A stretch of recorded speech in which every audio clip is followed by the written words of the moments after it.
Hello, and thank you for attending today's webinar, 3 Respiratory Trial Strategies That Won't Leave You Breathless, presented by ERT.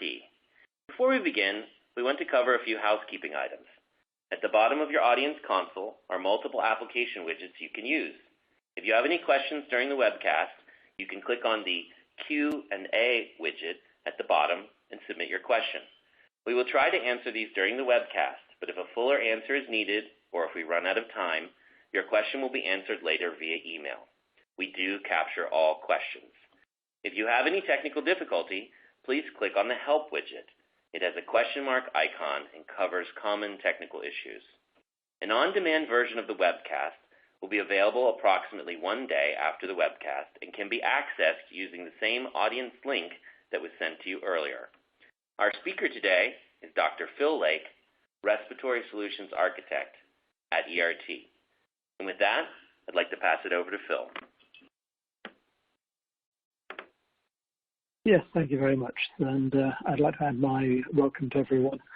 So today I wanted to run through this presentation with you and move on to the next slide and cover the agenda. So I'm going to be looking at the changing research landscape. I'm going to go on to talk about drivers for variability in lung function testing and how they drive reduced quality. And then we're going to focus on 3 steps to improve the quality of clinical trials. And then hopefully I'll wrap this all up with plenty of time for a few questions at the end. Let's move forward. So I wanted to briefly just look at the changing drug development landscape. So when I started my career in respiratory drug development back in GSK, probably about 18 years ago now, the environment then was very different than it is today. So historically, we could generally run placebo-controlled studies where we were looking at fairly efficacious respiratory medicines that generated a nice large treatment effect. And we were comparing those to a placebo arm where the patient was on kind of minimal other medications. So this gave us a very large treatment effect. And as a result of such, that we didn't need that many patients to adequately power a study.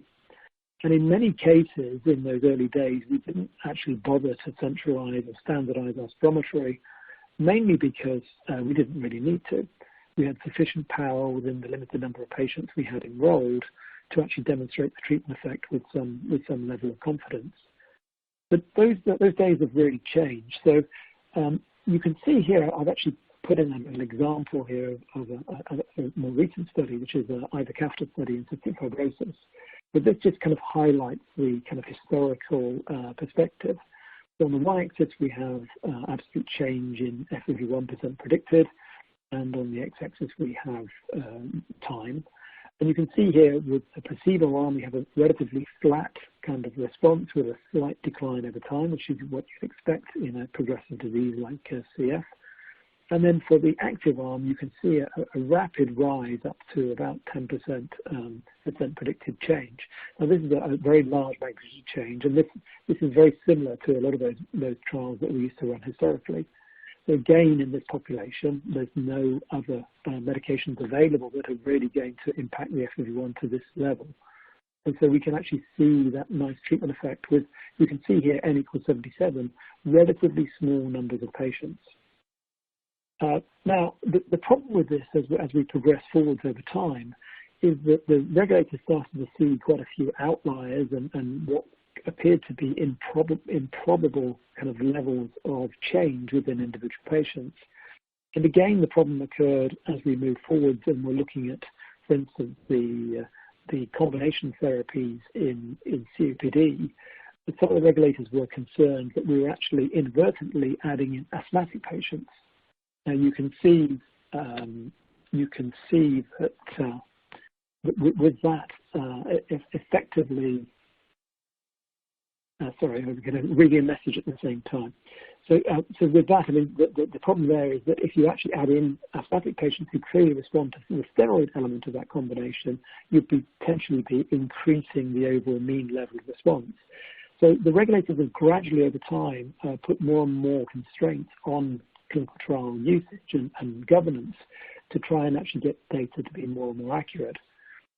Again, as we move forwards, this has had quite a bit of impact on individual studies. And moving forwards into what we're kind of dealing with today, it's a very different environment. So we're dealing with more and more polytherapy. So a lot of patients and a lot of indications. There's quite a range of treatments available, and patients aren't just on one or two standard therapies. We look at COPD, for instance, we can see quite clearly that patients are often experiencing triple therapy. And so we have a background of quite a few different medications, and then we have to test our new drugs in this population. Now, in many cases, it's not actually possible to strip out those background medications and just revert back to our old one active medication versus placebo. I mean, there's many things that are driving that decision. So generally, we're worried about exposing the patient to the risk of exacerbation, which is not always acceptable.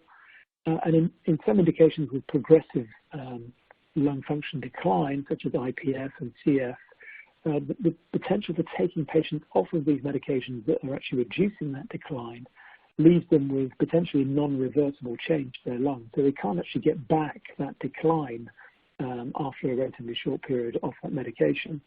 So it's not really ethical to actually run these studies. And the last kind of area really is patient preference. So we see quite commonly now is, particularly within the US market, that patients have actually become quite savvy. So when they conduct it or when they enroll in the clinical trial, if they don't feel that they don't perceive a benefit to themselves, quite often they're withdrawing themselves from the trial. It's becoming more problematic to either run the trials in the first place because of ethical problems, or to recruit the patients into the trials because they see that the risk to themselves is too high. So the net result of this really is that we have to do slightly more complex trials, and we have to show the benefit of our new research drugs on a background of other therapies. And to kind of, to illustrate this, I've actually put up a little chart here from the TORCH study. Now, what we can see here is that the dotted line on the very base is the placebo arm, and then we can see the individual component arms and then the combination. So effectively, rather than actually comparing the upper line here to the placebo group, we're often having to actually compare either between two arms or between the top two arms. So we're looking at much smaller treatment differences that we have to discern. Now, this has quite a few implications. So again, we can see that where we have existing polytherapy, but we also have smaller treatment effects when we're looking at things like bioequivalence, when we're trying to actually show the equivalence in generics terms between a test and a reference product. So all of these areas actually are calling for higher and higher quality data to help get around some of these problems. So let's have a look at the impact of variability. So most of the clinical studies, for regulatory use anyway, are generally run with about 90% power to show a treatment effect. And what I've got here in this kind of very schematic diagram on the right-hand side, I've actually plotted the power of the study versus the standard deviation of the study. And we can see quite clearly here, this is for a set number of patients. It's a retrospective analysis of power, in fact. And we can see here that if the standard deviation increases, that the power decreases exponentially.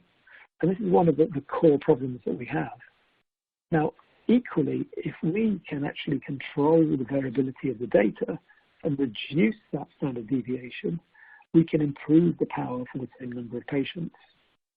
Now, the statistical power is a function of the treatment effects, patient numbers, and the variability of that treatment. So if we can actually move any of these in the right direction, we can actually improve the statistical power to see a treatment effect and therefore reduce the risk, or we can actually conduct the study in fewer patients, which is always a good idea because effectively we can recruit them quicker and we can move the drugs more quickly through to market. Now, the variability of the data will also impact, it's not just a matter of the mean treatment effects that we can impact. We can also impact the determination of responders and non-responder patients. And I'll show you some examples of this in the next few slides.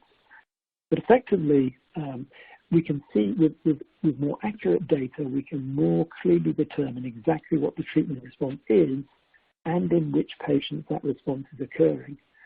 And again, in the era of more personalized medication, it's actually very helpful for us to understand precisely which population is responding to therapy and what the magnitude of that response is. That helps us to design our phase 3 studies as we move forwards, either to optimize the patient population for those responders, or really just to reduce the number of patients we need within that group to show a treatment effect. The benefit of this as well, in many respects, is that if we can actually find a responder population, we can then get a bigger mean treatment effect, which makes it easier to actually get our drugs reimbursed and easier to get them approved, so that the net benefits really compound as you move forwards. So equally, I guess the converse of that is also true. If you don't control the variability and the quality of the data, you will increase your variability. It's very easy to generate false responders and non-responders. So you get a much poorer understanding of exactly how your drug is working and who it's impacting, which makes drug development a lot more difficult. And I've seen quite a few examples of that over the years where we've had to repeat phase 3 studies with a slightly modified treatment population to try and actually nail down that responder population and get a more clinically meaningful response. Move forwards with the slides. So, excuse this kind of fairly kind of Mickey Mouse schematic diagram here, but it kind of serves a reasonably good point. So I wanted to kind of highlight really the impact of variability on responders. So the figures here come from an example I'm going to show you in a few slides' time. But effectively, what I've plotted here is an FEV1 effect, a baseline, and then you can see that plotted against time. And at the end point, you can see the patient has got an FEV1 of 1.35 litres. So in this example, the true baseline FEV1 is 1.24 litres. And over the course of the study, they've improved by about 110 millilitres to be, a reasonably clinically significant response. Now, if we allow poor baseline variability, in the example I'll show you later on, we show examples of the same patient of an FEV1 response of 1.51 litres and another response in the same patient at 1.83 litres. Now, if we hadn't have controlled for that variability, our baseline level would have been artificially inflated, and then we'd have actually seen at endpoint an artificial decline, artificial non-responder with 480 millilitres of decline or 160 millilitres of decline. So that actually generates two problems. So we wrongly classify that patient as a non-responder rather than a responder, and you can see when we try to classify our mean or when we quantify our mean treatment effect, that patient will contribute 480 millilitres of decline as opposed to 110 millilitres of improvement. So it really just kind of muddies the water all round. Now, equally, if these data points had actually been transposed to the endpoint, we'd have actually generated artificial responder of much inflated magnitude. So, we need to control this to really kind of get a clear view of exactly what the drug is doing in each patient. And that's really going to help us move forward within our development process. So let me start off here. This basic slide says quality is not the norm. So I do speak to a few people in the industry still who are under the impression that sites are all pretty well qualified. They know exactly what they're doing with lung function. They can generate very good quality data. They've been doing it for years. It's not a problem. Now, I mean, that is true for some sites. Some sites are exceptionally good at generating very high quality lung function data. And when we actually have them in our studies and we have a look at the central review, there's virtually nothing for us to do.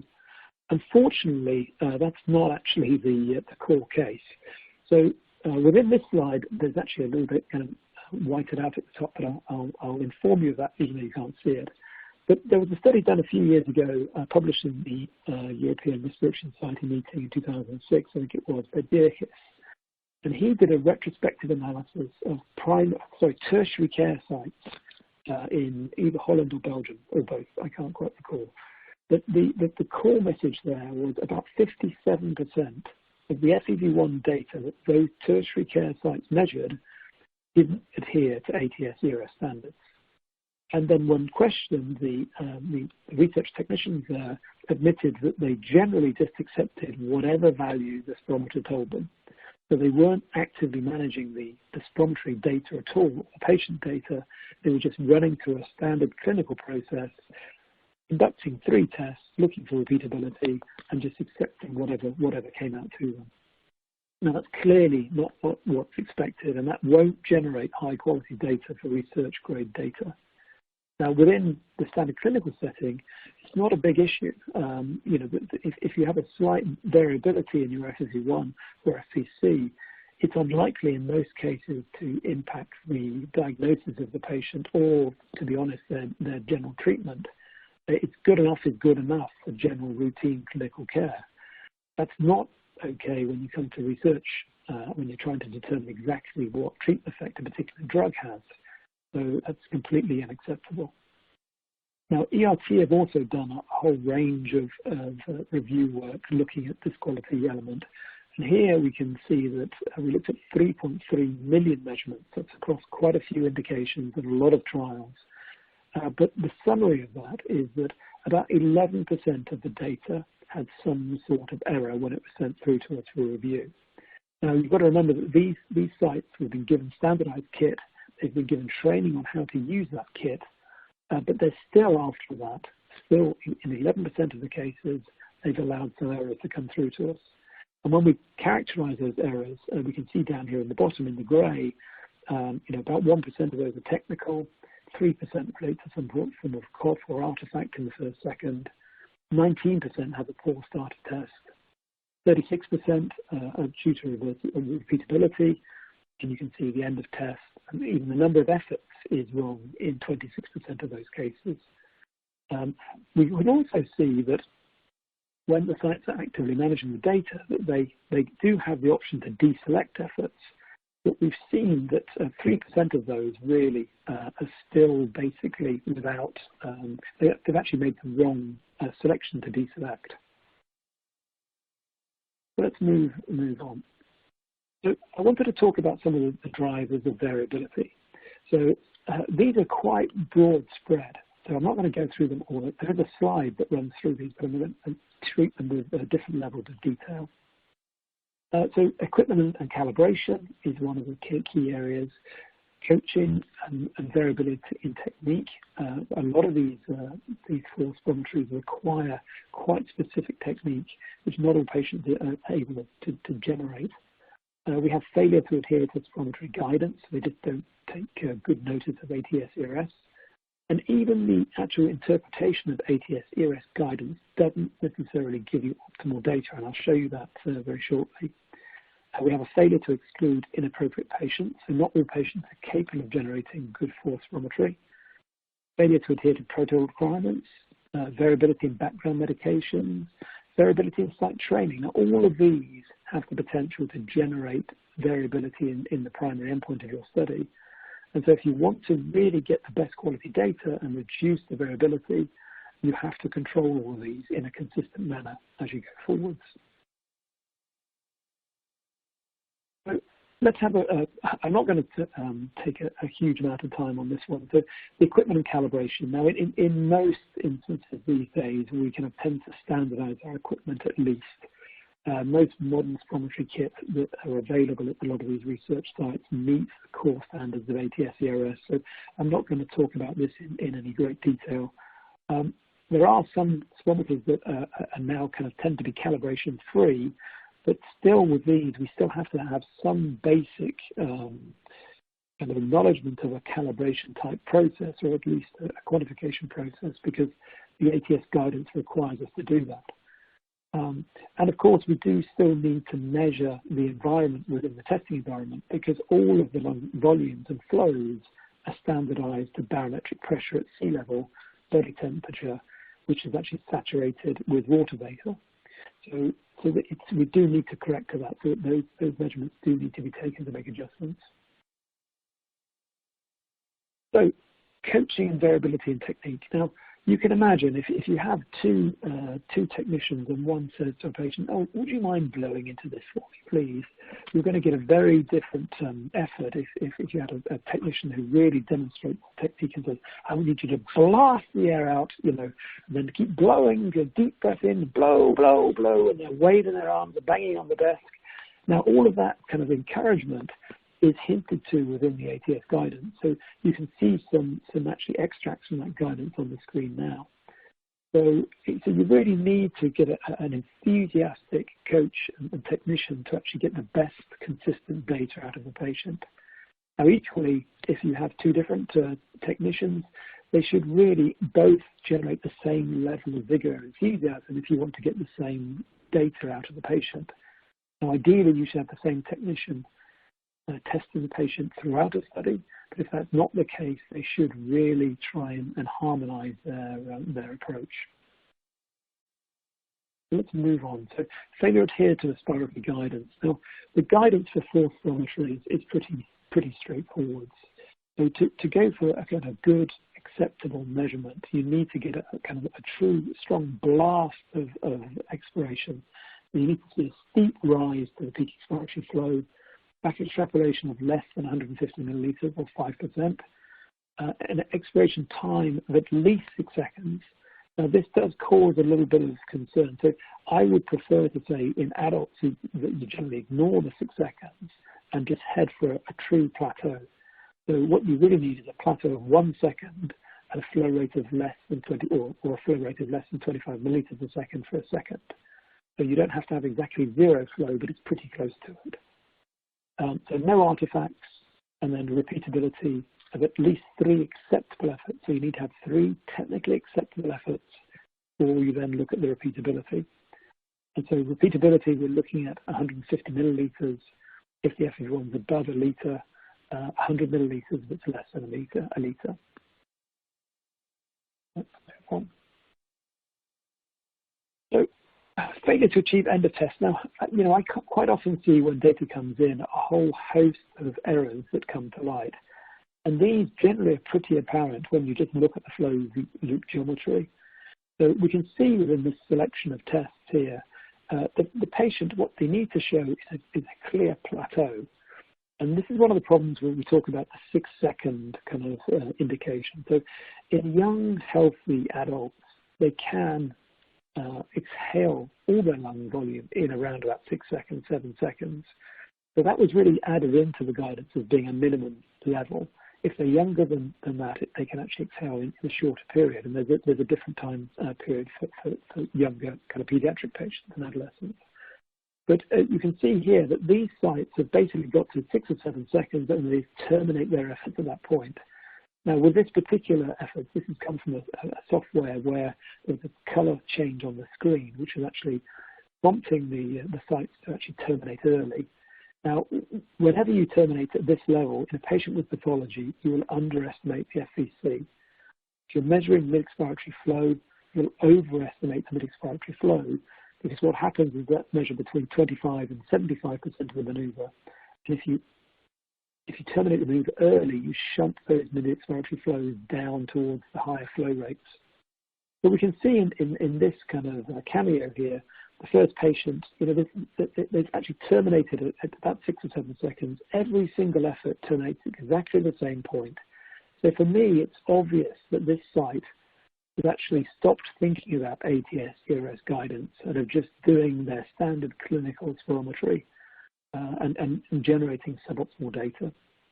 The next flow loop over, we can see that the site is actually looking at the extent of inhalation, so the patient isn't inhaling fully to get their full expiration. And so they've been doing a little bit of work to improve that, but they still have stopped at 6 seconds. So again, you're actually underestimating the total FVC. And the third one here, they've actually stopped after 2 efforts, so they've not even actually got the 3 efforts generated. Whereas in the fourth one, we can see here, even though that the patient has, the site has struggled to gain better quality data, they've probably not quite got there still, but we can still see that the expiration time varies quite a bit. So if the patient starts off with a suboptimal effort, at least they've encouraged them to carry on exhaling. And this is the kind of active management that we need to see from sites. So now this is an example I use quite a lot. I really like this one. So this is a COPD patient, and we can see here in the right-hand side a flow volume loop where the patient's exhaled. You've got a nice sharp rise to a peak. You've got a level of pressure dependence. Airways collapse as the airways can't maintain their integrity under the pressure of the forced exhalation. And you get a collapse in flow and a long tail of flow at the very end. So this is a classic COPD patient. And this was an example I was showing you earlier. So the true FEV1 in a true forced effort in this COPD patient is 1.25 litres. You can see on the left here that the first couple of loops in that effort on the first day at baseline were suboptimal.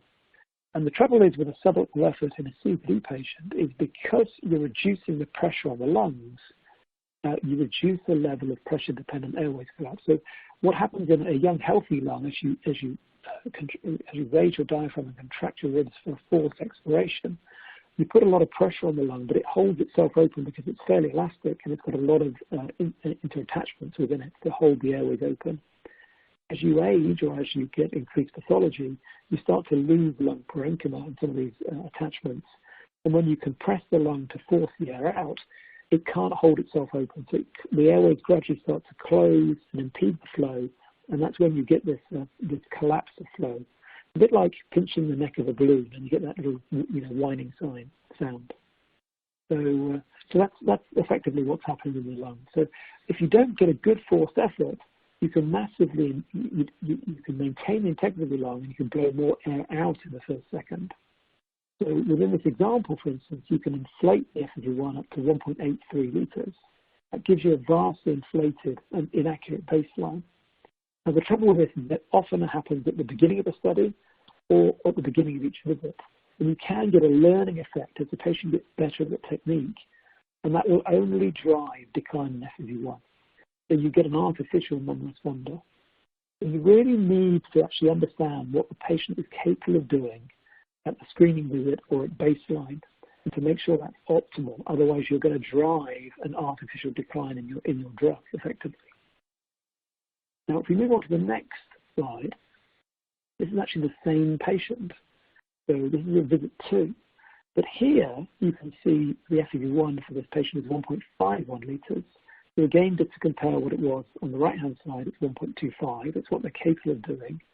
But in this instance, you have 3 what look like to be vaguely acceptable efforts. I mean, you can see a clear peak there. Peak has migrated a bit away from the y-axis. It's a bit of a slower exhalation. But effectively, it still meets the basic ATS-ERS criteria.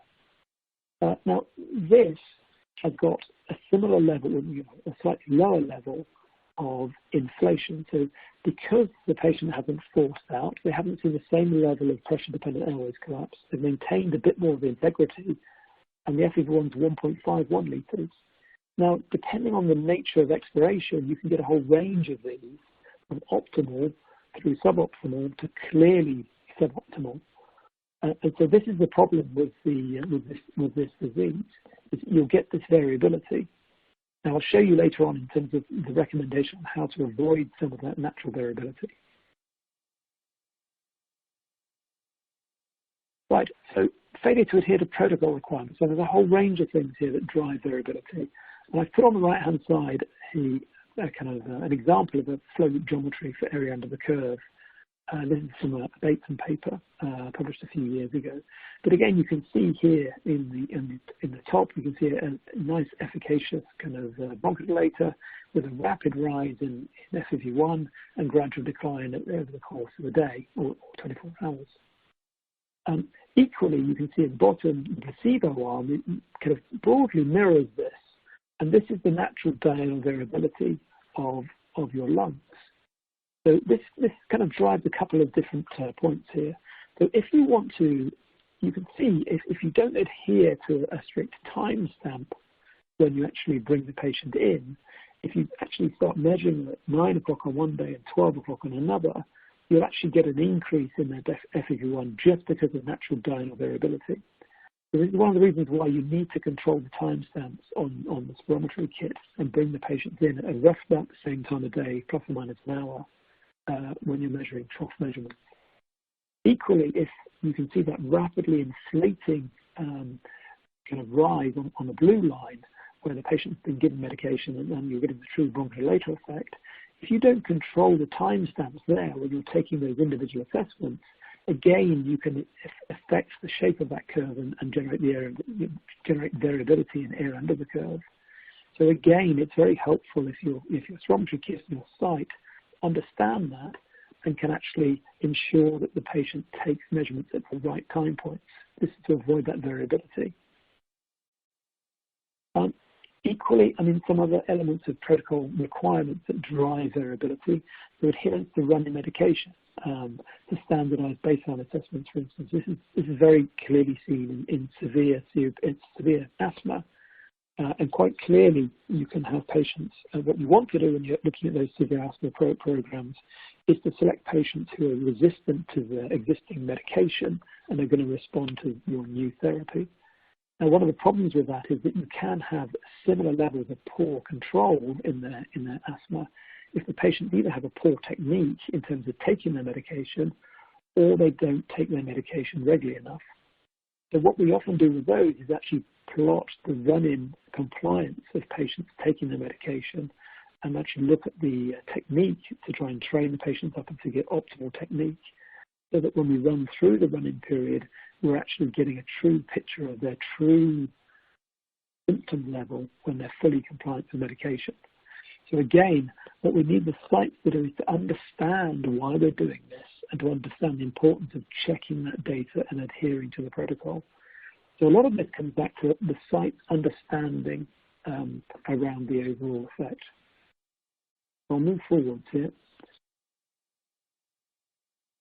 Now, within the master scope, and one of the spirometers we commonly use, we have a clear workflow through the whole process. So this really does help to control a lot of that. So you can control based on this, but you still need the site to really understand what they're doing.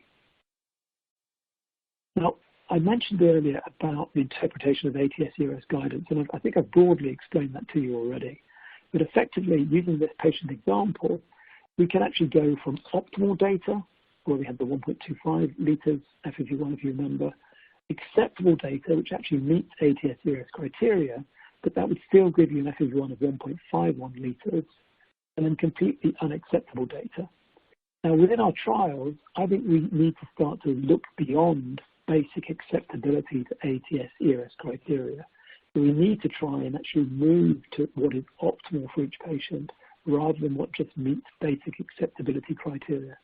And you can see that if we accept acceptable data, it still adds in quite a lot of variability into our overall analysis.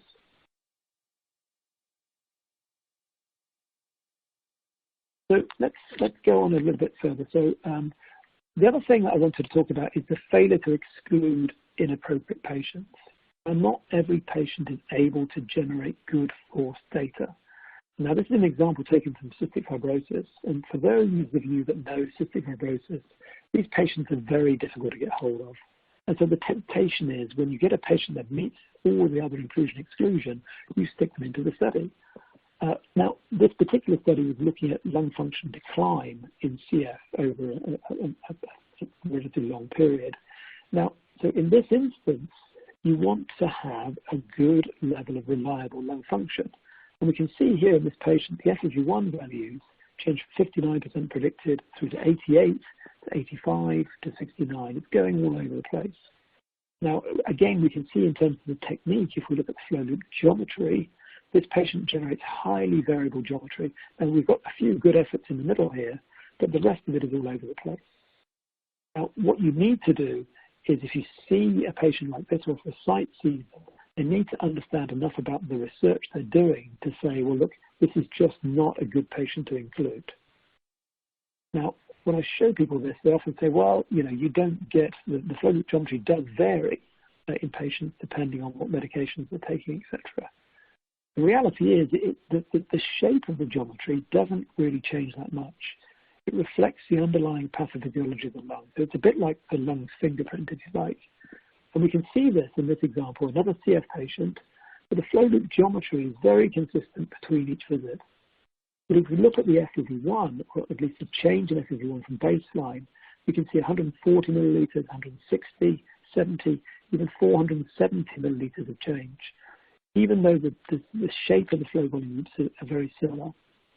And if we look at the time to peak flow, the T milliseconds here, we can see that all of these are really good forced efforts. So 47 to 60 milliseconds is the range here.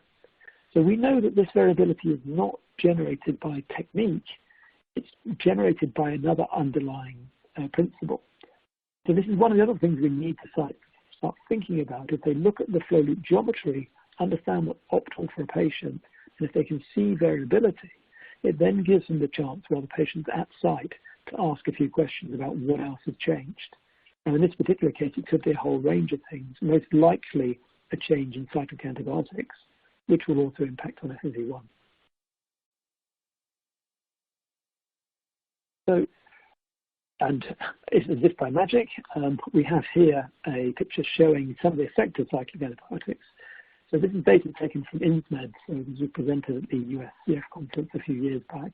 We can see here with the instigation of the antibiotic, we get a rapid rise in the lung function, plateau while they're actually on therapy, and when they come off therapy, a general decline. Now, as the cycles proceed over time, we see a slightly smaller magnitude of change in terms of FEV1.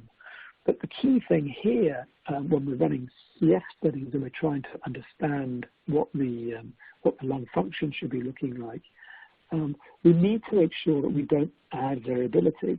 So the standard practice here is to pick a time point in between the onset of therapy, so maybe a week or 2 weeks after the onset of therapy, and we measure the end of the study either at that same point or a month later to allow us to measure at the week after the offset of therapy.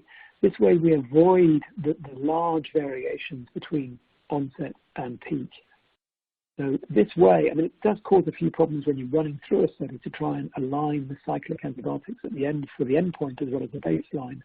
But you can see that if you don't control for some of these elements, you're just going to drive variability. It's going to make it more difficult for you to understand whether your medication is working or not. It's also going to kind of add variability and kind of mess up your mean effects. So site training is another area. So again, ideally you need to bring all your sites who are going to conduct the lung function testing to your investigating meeting and train them up there. It can be done via web-based scenarios if you're particularly focused.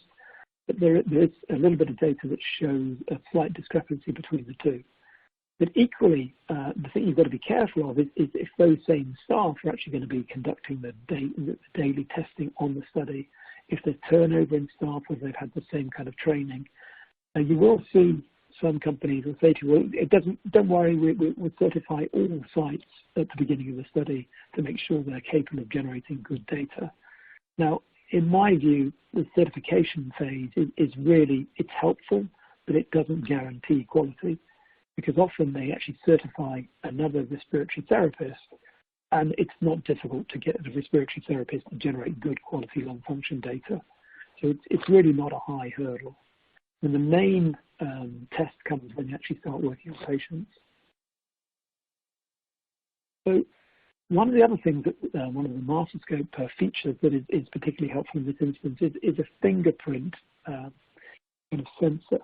So before any test is generated, the technician has to just dab their finger onto the sensor. Now this ensures that only the technician who's specified in that workflow can actually do the measurements. They can't just leave their password there for someone else to do the work when they haven't been trained.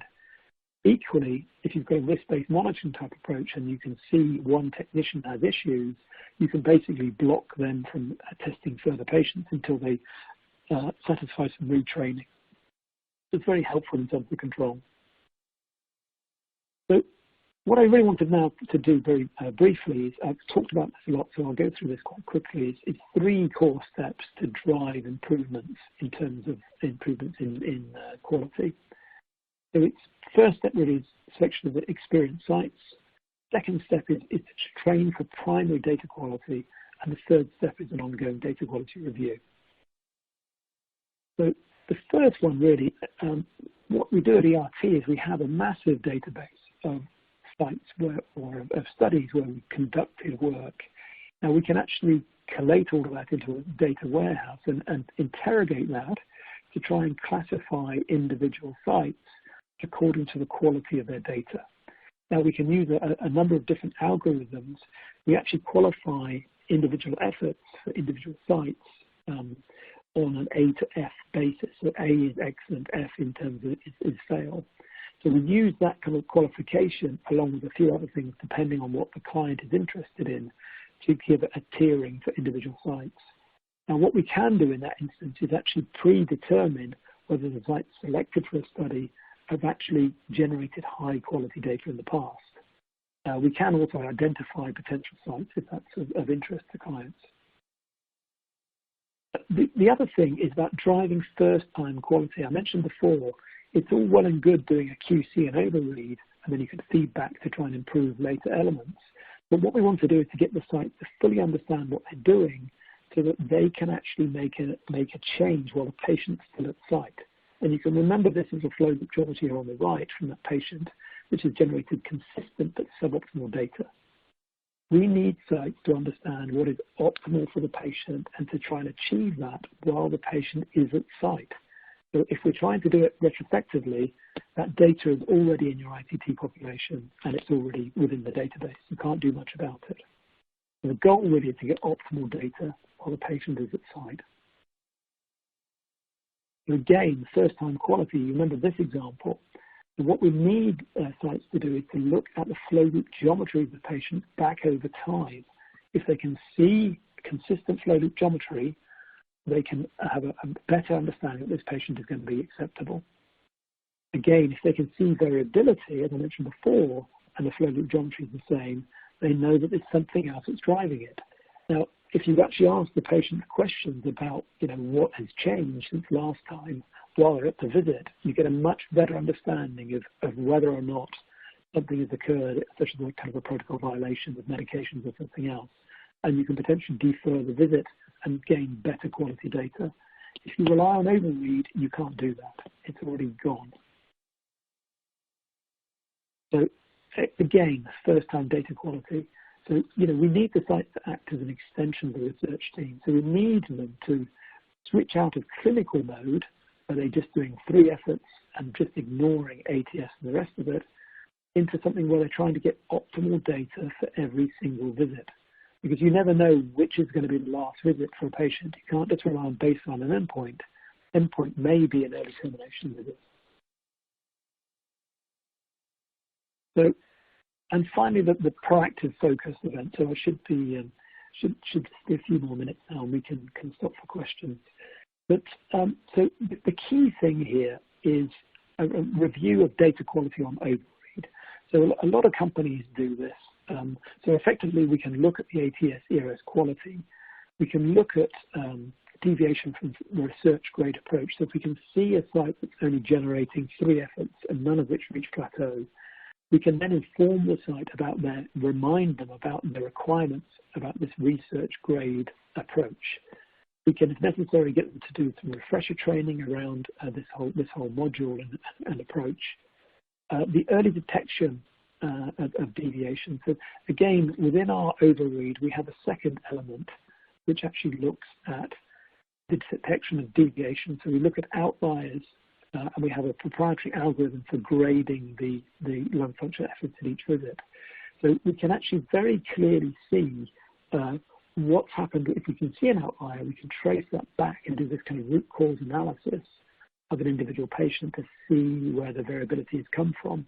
Now that gives us the opportunity to have a much more educated discussion with the site around improving quality as we go forwards. So we're not just giving them an error code, which they don't really understand how to interpret or what to do with it. So we're actually giving them proactive advice on how they can improve their overall data quality to attain this research grade. And so I'm going to show you in the next slide. It's a little bit difficult to read this, but this is basically, this is a whole report that comes out within the process. So by site, every single patient and every single effort is actually highlighted here. So the person actually looking at it, so I hope you can just about read this. So we can actually look at some of the outlines, and here we can see an outlier which actually shows an increase of just over a litre. Now this is just an unacceptable level of variance within this population. So as soon as we see this, the overread group will go back and look at each of the flow volume loops, look to see what's driving the quality, and have that conversation with the site. So that's really a much more focused review on how to generate research-grade data. Now, equally, in the next field here, again, it's difficult to see the details of this, but it's a bit of a traffic light system for each individual site. So this will give you a current status of what the quality looks like. So we grade them A through to F.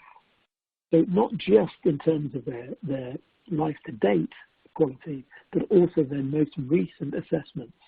So the good thing about this is that you can see at a glance which sites are doing well and which sites have got problems. But you can also see the direction of travel. So if it starts off with an A and it's moving to a C, you know that something is happening. Now, again, the intelligent thing about this is that if there's only one or two patients, it may well be that the site has just randomized a patient who's just very poor at generating data. And so when our overreaders look at this, they will actually start to look at exactly that. And I'll add some comments in here in terms of the nature of what's driving that variation. So if it's just one particular patient, you have to kind of discount that because and if the patient or if the site is still actively managing in the way that I mentioned to you earlier, again, that's a much lower risk than a site who's just switched back into the standard clinical mode of generating spirometry data. So I'll move forward. Right. So again, the potential benefits of enhanced data quality. So hopefully I've kind of helped to kind of highlight to you that the dangers of variability and what this drives, and really the benefits of actually focusing in on the optimal data for every single patient. So active management of the quality is going to drive a whole series of beneficial things. So reduced variability of the outcomes, which has some fairly good implications. So this gives us greater confidence in the mean drug effect. It means we're much less likely to get a type 1 or type 2 error in our trial outcome. We get a clearer resolution of true responders, which means that we can identify exactly which population to help move forward with our phase 3. Potentially, we have faster drug development. Again, as I mentioned before, if we can move through into a responder population, we get inflated or at least optimal treatment effects. We can potentially, with less variability, require fewer patients and then recruit those over a quicker period. So there's a whole range of potential benefits that are derived from this increased accuracy. The other thing is, of course, is that if your studies show, greater treatment effect with nice, clear p-values and very clean data, it really does enhance the regulators' ability to approve drugs more quickly. And again, if you have a nice, clear signal in a clear responder population, this is going to help both in terms of reimbursement, but also in terms of first-line drug use. So when I first started out, I used to be a medical rep. And so it was all about which medication would they use first. Often there were 3 or 4 that would do the same job. But what the physician wants is which drug is more consistently going to generate benefit than the others. And if you can generate some kind of data to help them see that, you have greater first-line drug use, and it's a great benefit to the drug. So that brings us to the end, I think, hopefully with a little bit of time for questions. So I will open it up to any questions. So I was a bit rushed at the end, but I think I covered everything. That's great, Phil. And as always, folks can get in touch with us at events@ERT to either get a copy of the slides that were produced today or to get an on-demand link to the webinar. And, of course, if you'd like to talk to Dr. Lake or any of our respiratory or other ERT specialists, we'd be happy to make that happen. I do see that we have a few questions for you, Phil. And for the audience members on the line, you You can click on the Q&A widget at the bottom of your screen, and you can submit a question now. Let me take a look at the first question here. One sec. All right, the first question is, is spirometry required by regulatory agencies? And that's for you, Phil. In terms of centralized spirometry, I'm guessing the question is, so, the core requirements from the regulators are that you demonstrate drug effect. So generally what's happened in most respiratory drugs is that we've used a primary endpoint as being a spirometry-based lung improvement. And often that's supported with secondary endpoints such as exacerbations or quality of life or improvement in breathlessness.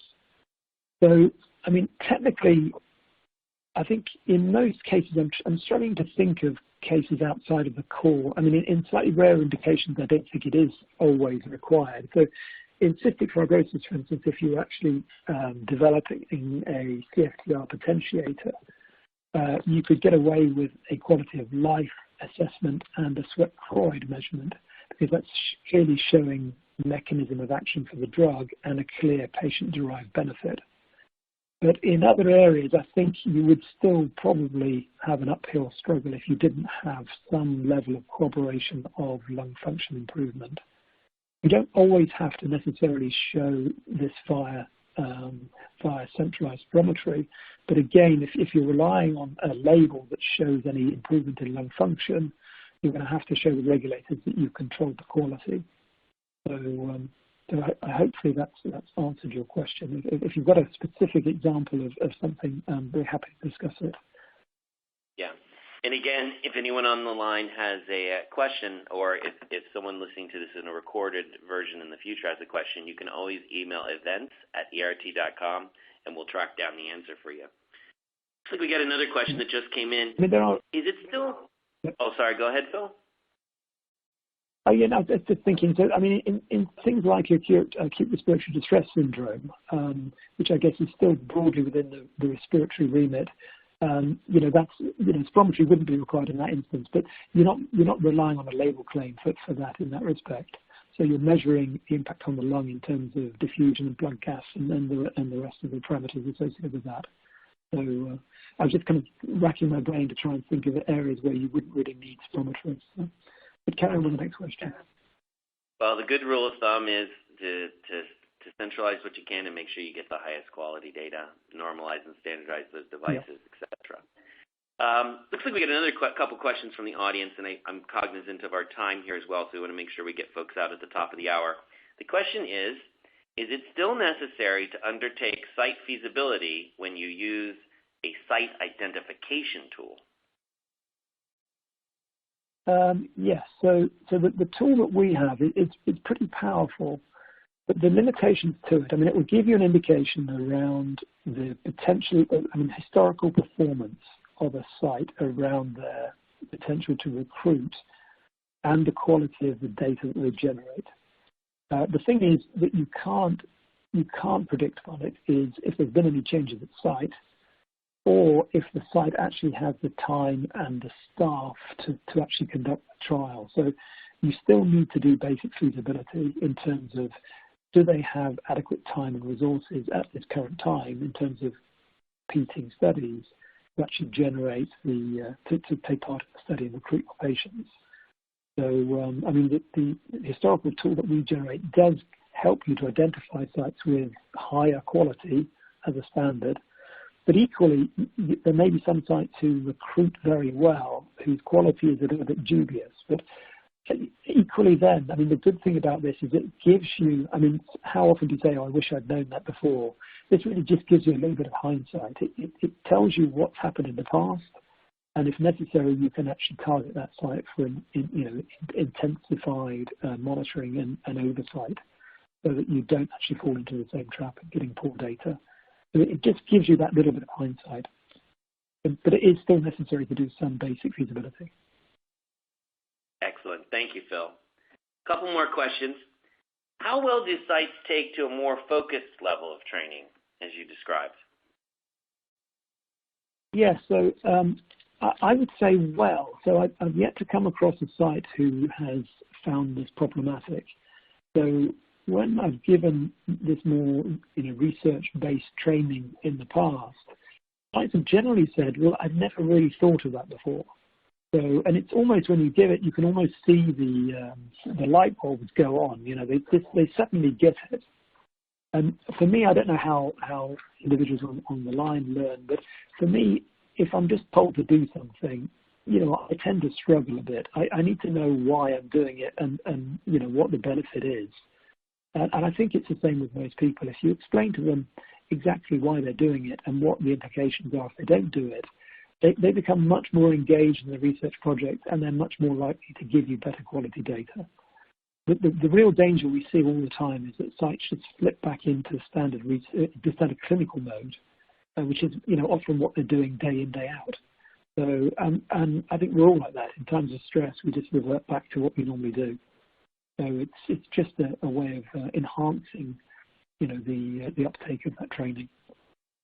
Yeah, and focusing on getting that research-grade data versus that clinical style data. Exactly. Yeah, exactly. Great. Just a few more questions, and then we'll be able to wrap up, so everyone can can get back to their daily schedule. This one's interesting. Do you know how many sites share passwords, Phil? How many sites are sharing the passwords to portals or to devices? No, I don't. So it's difficult for people to get you to tell you that. But I have heard anecdotally of people that stick their password on a sticker and stick it onto the computer. But I know what it's like in some of these lung-function testing labs. Quite often if they're pushed, I'm sure it happens from time to time where someone to say, well, look, can you finish this off for me? I've got to go. Or I think it just gives you reassurance of mind, if nothing else, and helps you to really identify which technician is generating problems. So, but the fingerprint sensor, it's reliable, it's quick, it doesn't slow them down. I've never seen it not work. So, and I think it's just one additional kind of belt and brace to help you to control quality. Yeah, that makes perfect sense, and we're already starting to see this in consumer devices, for instance, with the iPhone that allows you to do the Touch ID with your fingerprint.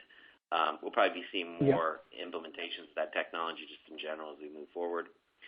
It looks like one last question. It's not on asthma or COPD. It's actually on cystic fibrosis, CF. And the question is it necessary to gain research-grade data within a cystic fibrosis study?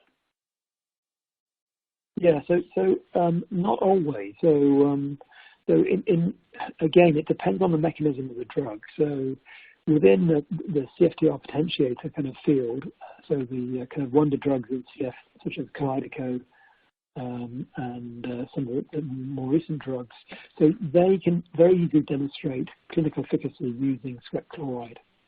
So whilst the early development is often based on sweat chloride, again, the long-term benefit, CF patients generally die of respiratory-related conditions. So even if you don't do it in the first instance, there's then a drive to try and show how these drugs impact the decline of the airways over time. And as soon as you start needing to see that, that's when you need to do proper controlled centralized spirometry to actually get the quality of data. And I would suggest in the CF community it's even more important because they are not used to generating research-grade data. So it's not been something they've had to do in the past. They often they often set their clinics around their patient's convenience. So they might bring it in the morning or the afternoon or whenever the patient's available. So this, a lot of things they do historically or have done historically really don't contribute to high-quality grade lung function data. So the good thing is that a lot of CF patients can actually generate very nice FEV1 data if they're properly coached. There are a few that just can't do it, as I showed in the example. But it's not always, but there is generally a need there still in the CF community as well. Thanks, Phil. That's the interesting thing about respiratory trials. The endpoints are like 45, 50 years old, and yet there's still a lot of subtlety, and we're still learning how to optimize our data quality as we move forward, trying to prove efficacy and in some cases lung safety as well, or disease progression. So I'd like to thank Dr. Phil Lake, our Respiratory Solutions Architect at ERT, for an excellent presentation today. I'd like to thank the audience for attending today's webinar. As I mentioned, this webcast will be posted for on-demand access in the next 24 hours on ERT.com using the same link that you used to access the webinar today. And you can email events@ERT.com to request a copy of the presentation deck for any additional questions and answers you may have. Stay tuned on ERT.com and our email newsletter for upcoming webinars on safety and efficacy, as well as trial oversight, site optimization, and patient engagement, all designed to help you minimize risk and move forward quickly with confidence. This concludes our webinar today, and we hope that you have an excellent day. Thank you so much for attending.